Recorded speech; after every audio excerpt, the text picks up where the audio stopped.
Vamos pedir então que Deus fale conosco através da sua palavra. Repita comigo e diga assim: Senhor Jesus, fala comigo agora, não o que eu gostaria de ouvir, mas o que eu preciso ouvir.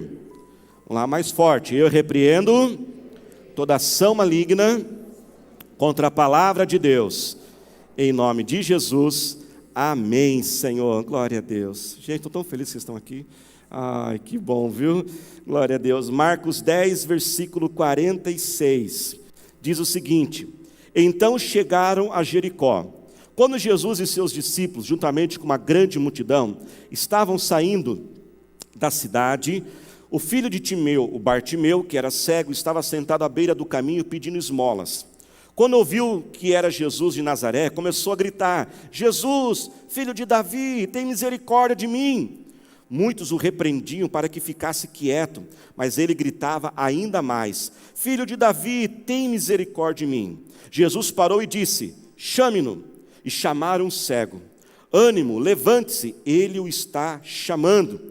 Lançando a sua capa para o lado, deu um salto, pôs-se em pé e dirigiu-se a Jesus.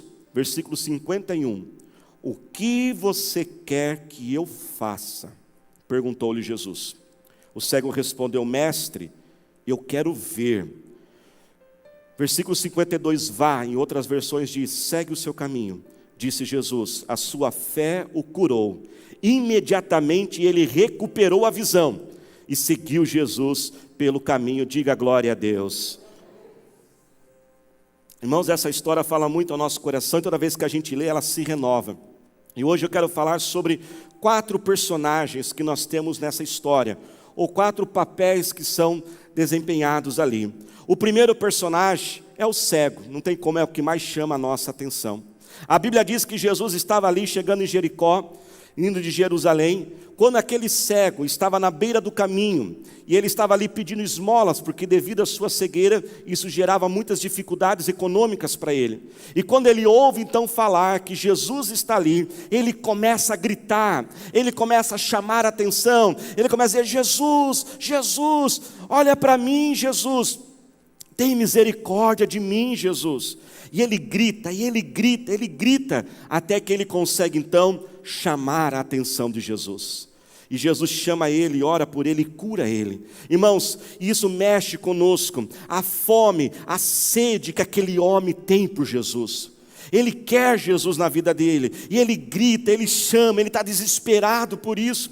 Irmãos, esta chama pela presença de Deus, este amor por Cristo não pode se apagar dos nossos corações.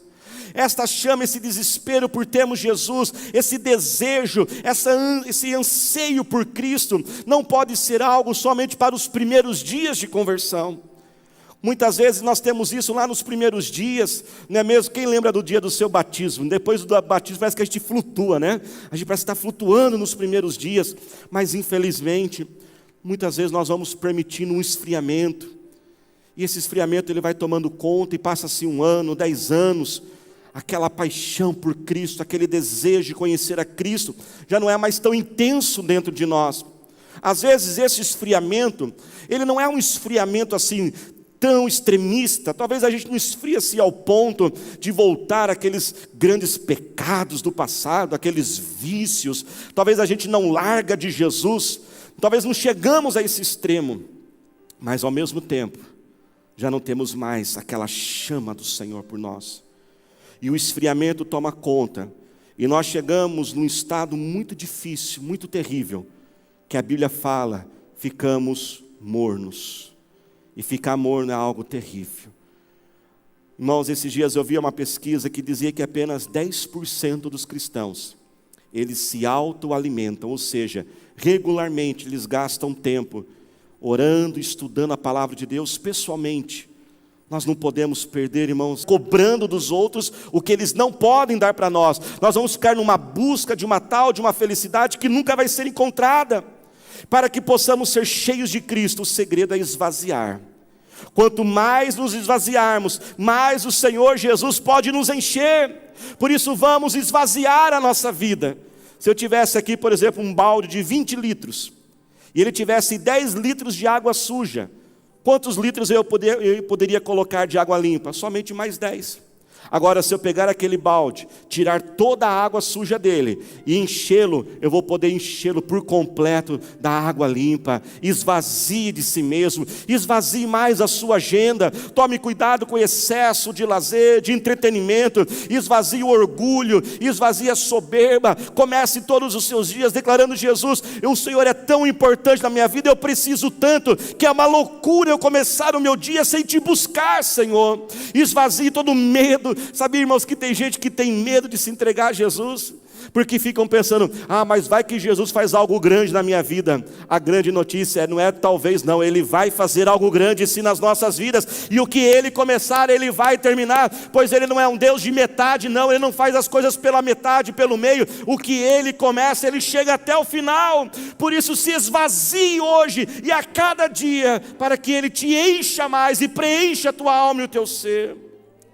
Mas ainda falando desse cego, há uma segunda atitude aqui que nos chama demais a nossa atenção. Jesus então manda trazê-lo e pergunta a ele: o que você quer que eu faça para você? Irmãos, no primeiro momento essa pergunta parece muito boba. Perguntar para um cego: o que você quer que eu faça para você? Mas essa pergunta, irmãos, é mais profunda do que a gente imagina. O primeiro motivo porque ela é profunda, porque ela revela algo que Deus concedeu a todos os seres humanos, algo chamado livre-arbítrio. Quando Jesus pergunta para aquele homem: o que você quer que eu faça? Jesus está mostrando assim: olha, eu posso fazer o impossível, mas eu não vou invadir sua vida. Quem invade a nossa vida e nos destrói, irmãos, é o diabo. Mas Apocalipse 3 diz: eis que estou à porta e bato, se você abrir eu entrarei. Jesus tem poder, irmãos, de mudar qualquer pessoa, mas a pessoa também tem que querer mudar. A pessoa tem que deixar Jesus entrar. Jesus nos permitiu, Deus deu a nós esse livre-arbítrio, e Ele não vai infringir isso. Ele vai entrar na sua vida até onde você permitir. Se você se abrir pouco para Jesus, Ele vai fazer pouco. Mas se você se abrir por completo, Ele vai realizar uma obra completa nas nossas vidas. Essa pergunta também é poderosa, porque ela revela a esperança e a fé do coração daquele homem. Porque vamos ser sinceros, irmãos, ele podia só dar uma resposta de ter a cegueira e se libertar daquela cegueira. Não, ele poderia responder muitas outras coisas. Ele poderia pedir uma bengala. Ele era um mendigo, talvez nem bengala ele não tinha, e ajudar ele, não é verdade? Ele podia pedir um dinheiro, porque ele poderia pensar: quer saber do quê? Olha, talvez eu vou continuar cego, mas pelo menos não vou ser mais pobre.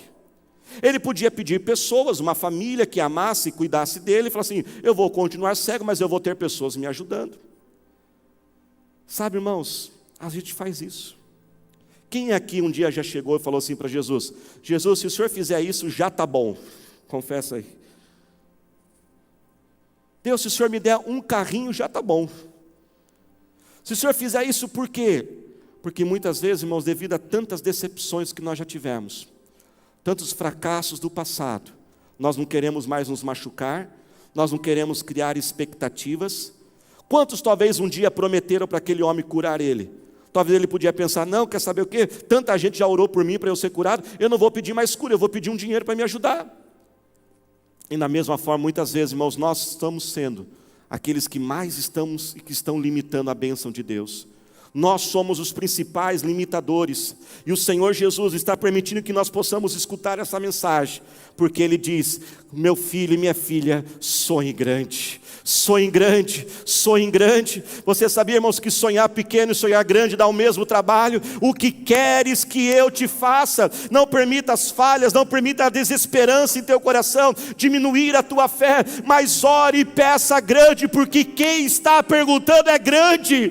Peça o impossível, porque quem faz a pergunta é especialista no impossível. Sabe, irmãos, quanto mais difícil for, mais complicado for, quanto maior for, maior será a glória do nosso Deus. João 15 diz que o Pai é glorificado quando os seus filhos dão frutos, e frutos em abundância. O que queres que eu te faça? O Senhor Jesus pergunta a cada um de nós. Nessa história também nos chama a atenção um segundo grupo de pessoas, aquela multidão. Ele começa a gritar, e de repente algumas pessoas então começam a dizer: fica quieto rapaz, Sabe, irmãos, sempre haverá gente querendo impedir de nós chegarmos a Jesus.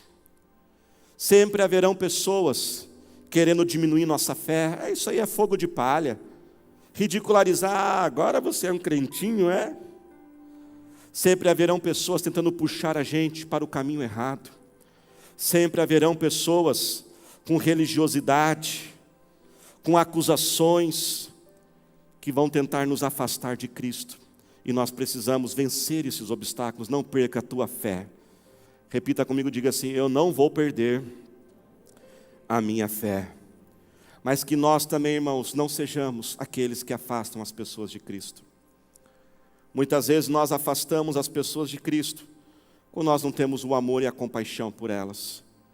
Quando nós começamos a olhar a vida das pessoas com os nossos próprios olhos. Vamos olhar as pessoas com os olhos delas, entender e se colocar no lugar daquela pessoa. Não vamos permitir uma religiosidade, regras que fazem as pessoas tão difíceis de se dedicar ao Senhor. Não vamos nós darmos mau testemunho, pois o nosso mau testemunho afasta as pessoas de Cristo. Um terceiro grupo de pessoas nessa história são os discípulos de Jesus. Essa história está relatada em 3 evangelhos, e quando você lê nos 3 evangelhos, você vai pegando mais pedacinhos da história. E quando nós lemos, nos dá a entender que quem vai lá buscar o cego e trazer o cego até Jesus, são os discípulos de Jesus. E você e eu somos discípulos de Jesus. Levante sua mão e diga assim: eu sou um discípulo de Jesus. E o discípulo de Jesus, irmãos, é aquele que conduz a pessoa até Cristo. Nós estamos vivendo um tempo difícil, de muitas trevas, de muito sofrimento. Há muitas pessoas perto de nós que estão esperando pela nossa atitude de levarmos Jesus até elas, de conduzir e trazer luz para as trevas da vida dela. Sabe, irmãos, nós precisamos ser intencionais. Diga comigo, intencional. Muitas vezes nós pensamos que levar as pessoas até Jesus é algo assim por acidente. Se eu encontrar a pessoa, se der certo, se lá no meu trabalho alguém perguntar, eu falo não. Nós temos que ser intencionais. Todo cristão, ele tem que ter 2, 3 pessoas como alvo da vida dele. E dizer, eu vou me dedicar a essa pessoa, eu vou levar Jesus até ela. E quando ela se entregar a Jesus, eu começo tudo de novo. E não somente ser intencional, mas também ser relacional. Porque se você for só falar com a pessoa, só na hora de falar de Jesus, ela não vai ouvir. Mas se preocupar com ela, cuidar dela. E terceiro, nós temos que também ser aquele que traz a direção. Nós temos que apontar o caminho, mostrar como a pessoa deve chegar até Jesus, e não dizer, olha, vai lá, procura uma igreja. Não, se Jesus colocou em nosso caminho, é para nós guiarmos ela. Eu lembro, irmãos, quando eu era criança, em casa, nossa família, muitas vezes a gente ia fazer alguns passeios, e o nosso passeio às vezes era ir para São Paulo, né? Coisa de caipira do interior, né, irmãos? E nós somos assim mesmo, né? E aí eu lembro que naquela época não tinha GPS. Eu sei que para alguns aí mais novinhos, sim, existia uma época sem GPS, tá bom? Né? E aí a gente tinha que ir para São Paulo, a gente pegava aqueles guia 4 rodas. Quem lembra daqueles guia 4 rodas assim, enorme assim, sabe? Gente do céu, e era um sufoco aquele negócio. Ainda mais em São Paulo. E eu lembro muito bem isso, irmãos, porque ficou marcado para mim, porque meu pai, o homem sempre acha que sabe o caminho, né? E meu pai errava o caminho, e minha mãe ficava brava com ele. E me marcou demais, porque quando a gente chegava na Marginal, toda vez que chegava na Marginal, Tietê ou Pinheiros, e acontece até hoje, toda vez que eu estou em São Paulo, eu entro na Marginal, eu lembro do meu pai, porque ficou muito forte na minha memória.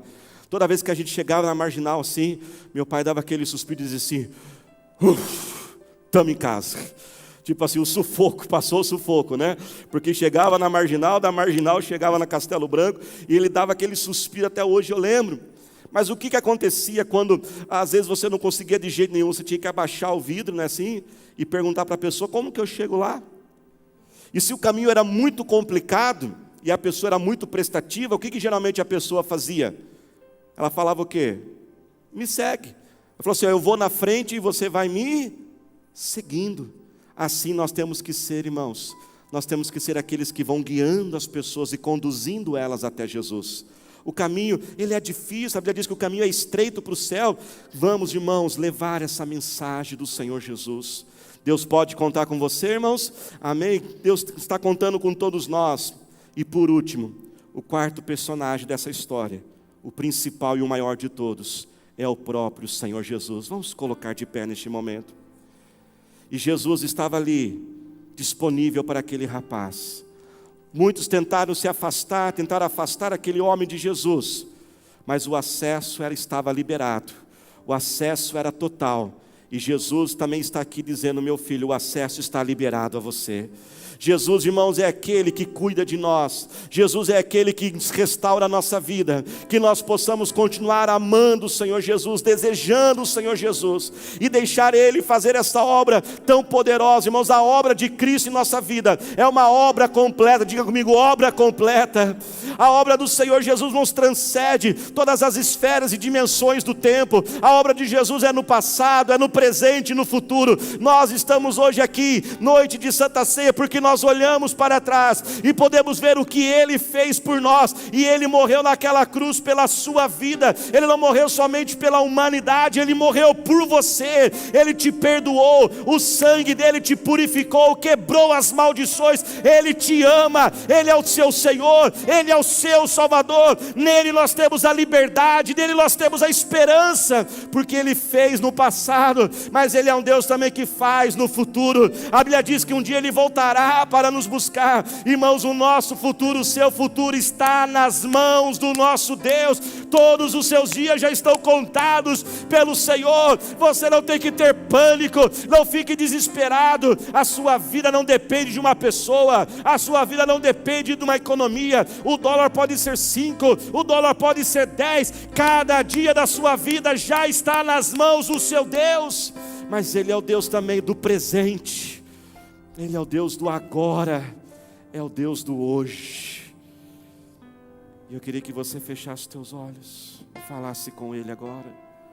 Ele está aqui, Ele está passando no caminho da sua vida hoje. Ele diz: ainda que você passe pelas águas, não te submergirão, porque eu estou contigo. Ainda que você passe pelo fogo, esse fogo não vai te queimar, porque eu sou o teu Deus. Eu sou o seu Senhor e nada te faltará. Eis que estou contigo todos os dias da sua vida. Fale com Ele agora. Jesus disse para aquele homem: vá, segue o teu caminho. O texto diz que aquele homem então começou a fazer de Jesus o caminho da sua vida. Jesus está disponível para você.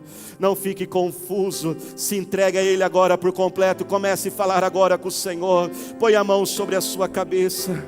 Jesus perguntou àquele homem: o que você quer que eu faça? Talvez muitos diriam: Jesus, agora eu não sei, tantas coisas, estou tão confuso, dá para voltar semana que vem? Não, é hoje. O Senhor está aqui para iluminar a tua mente. Pai, nós oramos agora e repreendemos toda essa confusão nessa mente, Senhor. Essa vida talvez que não consegue nem responder a esta pergunta, Senhor. Pai, nós oramos a Ti agora. Clareie os pensamentos, guie o nosso caminho, Senhor. O que for o melhor, abra a porta, o que não for, fecha, mas nos livra, Pai, das ciladas. Pai, Deus, eu oro e declaro que o Senhor está nos livrando, Senhor. Aleluia. Deus está me mostrando, irmãos, que talvez algumas portas possam se fechar, e Deus já manda dizer: não fique triste, meu filho, eu estou te livrando. É livramento meu na sua vida. Põe a mão no seu coração agora. Pai, nos dê este amor pelas almas, Pai. Nos dê este amor, ó Senhor, que nós possamos ser aqueles que conduzam, ó Senhor, que nós possamos guiar pessoas até Ti, Senhor. Eu te peço, queime no coração de nós que estamos aqui, aqueles que estão, ó Pai, pela internet, onde estiverem, que o Teu amor, o amor que o Senhor tem por cada pessoa, inunde o nosso coração. E agora você vai fazer assim com as tuas mãos. Jesus está à tua frente agora e pergunta: o que queres que eu te faça? Fale com Ele agora, comece a orar. Esta é a oportunidade. Fale agora, mas peça grande, porque quem te pergunta é grande. Peça o impossível, porque quem faz a pergunta é o Deus do impossível. Não pergunte, não responda de acordo com as suas experiências do passado. Não responda agora com medo. Não responda de acordo com os teus recursos e tuas limitações. Responda essa pergunta agora de acordo com aquele que faz a pergunta, com o seu caráter, com a sua grandeza, com a sua divindade. Senhor nosso Deus, abre a sua boca agora e clame. Você que está na tua casa, o impossível está acontecendo agora. Oh Senhor nosso Deus, eterno Pai, nós declaramos Liberamos, ó Pai, a unção da cura divina agora. O Senhor está curando, o Senhor está curando, o Senhor está libertando, Senhor. O Senhor está trazendo de volta, Pai. O Senhor está restaurando, o Senhor, ó Pai, está trazendo de volta alegria, Senhor. Ó Pai, toda depressão, toda tristeza, desânimo, saiam agora, Pai, em nome de Jesus. Abra aquela porta que só o Senhor pode abrir. Tira, ó Pai, da onde não tem. Tu és Deus que tira a água da rocha, Manamalá do deserto. É o Deus Jeová Jirê, Deus provedor, o Deus que tira de onde não tem. Vem, Senhor, agora. Clame, igreja, abra a tua boca, use a tua fé agora. Peça de acordo com quem te pergunta. Aleluia, Senhor.